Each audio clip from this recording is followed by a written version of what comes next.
Hello दोस्तों, Doon Indian defence academy के YouTube channel से मैं पल्लवी शर्मा इस करंट अफेयर के सेशन में अगेन आपका स्वागत करती हूं। आज का करंट अफेयर का टॉपिक दोस्तों अमर जवान ज्योति के न्यूज एनालाइज को लेकर है।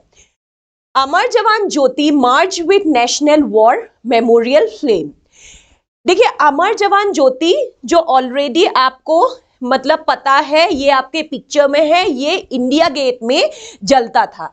ये ज्योति जो है अब क्या किया गया है, हमारा जो नेशनल वॉर मेमोरियल है वहां पर जो भी आपको मतलब जगह है, यहां पर इस जगह पे आपको दिख जाएगा आपकी इमेज में। मैं आपको दिखा देती हूँ। देखिए, यहां पर इस ज्योति को शिफ्ट कर दिया गया है। पहले कहाँ, पहले दोस्तों यहीं से 400 मीटर के लगभग दूरी पे अमर जवान, ये इधर मतलब ईस्टर्न साइड में इसके अमर जवान ज्योति में, अमर जवान में यहाँ पर क्या होता था, हमारे वीर शहीदों को याद करते हुए ये नॉन स्टॉप फ्लेम जलता रहता था। लेकिन जैसे ही हमारे नेशनल वॉर मेमोरियल मतलब आपका बनाने का प्रोजेक्ट शुरू हुआ, उसी के साथ साथ एक प्रोजेक्ट शुरू हुआ था कि नेशनल वॉर मेमोरियल का जो फ्लेम है उसके साथ अमर जवान ज्योति के ये जो आपका फ्लेम है उसको मर्ज कर दिया जाएगा।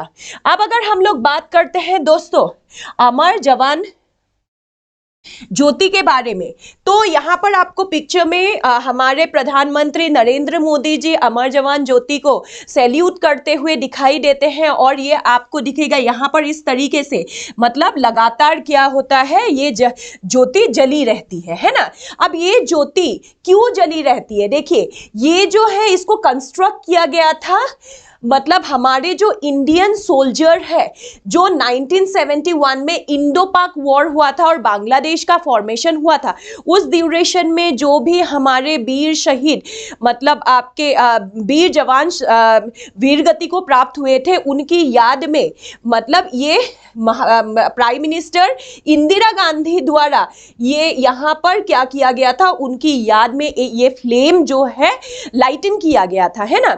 उस समय एक्चुअली हमारे पास थोड़ा पैसों की कमी थी। उस समय से ही हमारे डिफेंस फोर्स लगातार ये मांग कर रहे थे कि हमारे भी जो बाकी देश डेवलप देशों की तरह हमारे भी जो शहीद हुए हैं, जो जवान, जो आर्मी पर्सन्स वीर गति को प्राप्त हुए हैं, उनकी मतलब कॉन्डोलेंस में, उनकी याद में, उनकी सम्मान में ऐसी एक ज्योति मतलब जलती रहनी चाहिए। बट उस समय फंडिंग ना होने की वजह से इंदिरा गांधी ने बोला कि आप इसको इंडिया गेट के पास ही एक बना लीजिए और वहां पर आप ज्योति प्रज्वलित कर दीजिए। लेकिन ये डिमांड समय के साथ बढ़ता गया कि हमारे भी नेशनल वॉर मेमोरियल होना चाहिए। और इस नेशनल वॉर मेमोरियल का सपना पूरा किया प्राइम मिनिस्टर नरेंद्र मोदी जी के गवर्नमेंट ने। और जब ये मतलब गवर्नमेंट बना तो ही सेंट्रल विस्टा प्रोजेक्ट के तहत ये डिसीजन लिया गया था कि जो है आपके अमर जवान ज्योति को नेशनल वॉर मेमोरियल में जो उनका पर्टिकुलर प्लेस है वो उस जगह पे प्रज्वलित किया जाएगा। अगर हम लोग यहीं पर बात करते हैं दोस्तों कि जो आपका वॉर मेमोरियल है, देखिए वॉर मेमोरियल में सेंट्रल विस्टा प्रोजेक्ट के तहत मतलब आपका क्या किया जाएगा, इसको प्रज्वलित किया जाएगा। अब यहाँ पर बात होती है दोस्तों सेंट्रल विस्टा प्रोजेक्ट क्या है ना। यहाँ पर ये आपका बहुत इंपॉर्टेंट पॉइंट आ गया। सेंट्रल विस्टा प्रोजेक्ट एक प्रोजेक्ट है जिसके तहत पार्लियामेंट और सभी सरकारी जो भी मतलब ऑफिसेज वगैरह दिल्ली में बिखरे पड़े हैं, सबको एक ही रो में, एक ही साइड में मतलब लेके आया जाएगा। पार्लियामेंट का रिनोवेशन होगा और बहुत ज्यादा क्या हो जाएगा, सारी चीजें मतलब एक योजनाबद्ध तरीके से एक ही क्रम में रखने का प्रोजेक्ट रखा गया है। यह प्रोजेक्ट स्टार्टिंग में काफी विरोध का सामना करना पड़ा था और एनवायरमेंटलिस्टों ने भी इस प्रोजेक्ट के लिए बहुत ज्यादा क्या किया था, आपका मतलब अपनी आपत्ति जताई थी कि इतना बड़ा प्रोजेक्ट है, इस प्रोजेक्ट में बहुत हजारों पेड़ पौधे काटे जाएंगे और उस उसके बाद क्या होगा, आपका जो दिल्ली है ऑलरेडी एयर पॉल्यूशन की लेवल पे काफी मतलब बुरा हाल है, तो दिल्ली के एनवायरनमेंट को और मतलब इसका असर पड़ेगा। लेकिन बहुत इंपॉर्टेंट बात यह है कि अब लगभग सेंट्रल विस्टा प्रोजेक्ट कंप्लीट हो गया है और इस प्रोजेक्ट के तहत देखा गया है कि जो ऑलरेडी पहले के पेड़ पौधे थे, किसी भी पेड़ पौधे को नहीं काटा गया है, ठीक है। और मतलब उनको क्या किया गया है, अगर कोई पेड़ कंस्ट्रक्शन के बीच में आ भी रहा है तो उनको उस जगह से शिफ्ट करके दूसरी जगह मतलब शिफ्ट कर दिया गया है, बड़े बड़े पेड़ों को। उसके अलावा जो दिल्ली का नहर है, जो काफी एक समय पे गंदा दिखाई देता था, उसका कोई डेवलपमेंट नहीं हुआ था, इस सेंट्रल विस्टा प्रोजेक्ट के तहत इस नहर का भी पूरा रिनोवेशन किया गया, साफ सुथरा पानी आपको दिखाई देगा और खूब हरियाली यहां पर दिखाई देगी। और यहीं पर क्या होता है, ये मतलब इंडिया गेट होते हुए जाएगा। अब हम लोग बात करते हैं why was it placed at India Gate, मतलब ये जो अमर जवान ज्योति है ये क्यों इंडिया गेट पे प्लेस किया गया था, है ना। सबसे पहले बात करते हैं in India Gate all India war memorial as it is known as earlier was built by British in 1931। दोस्तों कहानी ऐसा हुआ था, देखो जो मतलब इंडिया गेट जिसे कहा जाता है, जब फर्स्ट वर्ल्ड वॉर हुआ था तो उसमें ब्रिटिश सेना का हिस्सा बन के कई भारतीय सिपाही भी विदेश गए थे फर्स्ट वर्ल्ड वॉर में पार्टिसिपेट करने के लिए। अब ये जब वर्ल्ड वॉर चल रहा था, हमारे हजारों के तादाद में हमारी सेना मारी गई थी। जब ये सब हो गया और वॉर खत्म हो गया तो फिर क्या होता है, ब्रिटिश गवर्नमेंट ने 1931 में जो है इंडिया गेट बनाया था। अगर आप इंडिया गेट को पास से देखोगे, हर ईंट में जो 1914-15 में शुरू होने वाला वर्ल्ड वॉर है, उस वर्ल्ड वॉर के शहीदों के नाम लिखा हुआ आपको मिलेगा। लेकिन ये ब्रिटेन के मतलब क्राउन के अंदर आता था, तो इसको हम देशीकरण नहीं कह सकते। लेकिन फिर भारत में आजादी के बाद फंडिंग की कमी होना या फिर आप ये कह लो कि इच्छा शक्ति की कमी होना, इन कारणों की वजह से हमारा वॉर मेमोरियल नहीं बन पाया। इंडिया गेट में सिर्फ और सिर्फ फर्स्ट वर्ल्ड वॉर में मारे गए सिपाहियों के नाम है, कंप्लीट भारत के शहीदों के नाम नहीं है।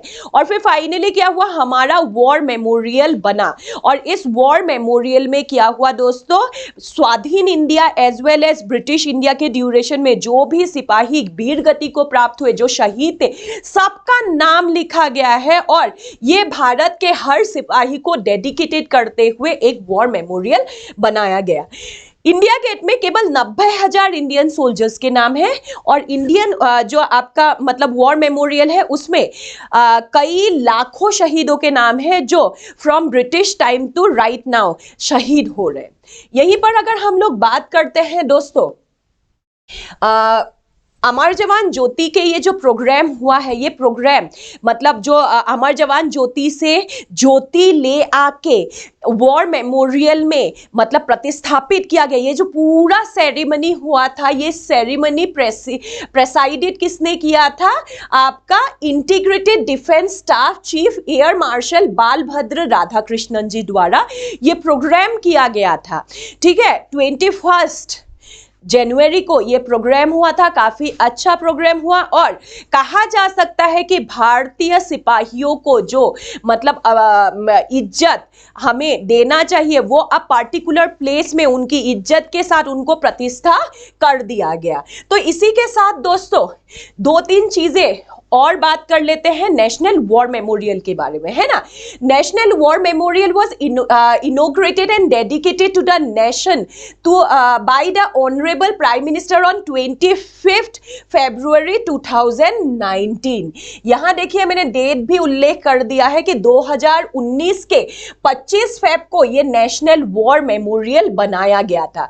और the memorial stands testimony to the sacrifice made by our gallant soldiers since independence। ठीक है, इस मेमोरियल में भारत के आजादी से लेके अब तक की हर वो वीर सिपाही का नाम है, वो हर वीर पुत्र का नाम है जिनको मतलब इज्जत देना हमारा फंडामेंटल ड्यूटी का हिस्सा है। सबका आपको नाम मिलेगा।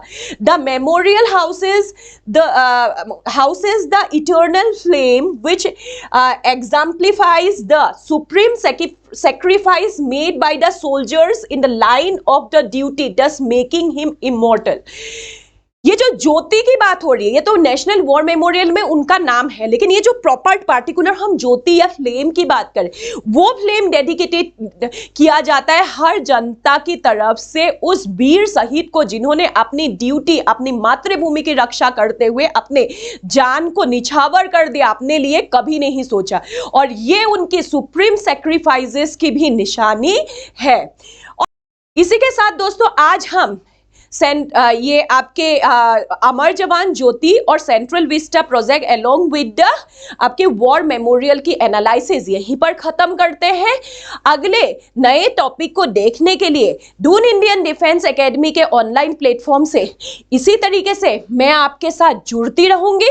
तब तक के लिए अपना ख्याल रखिए, खूब पढ़ाई कीजिए और देश को आगे बढ़ाने में अपना योगदान दीजिए। जय हिंद।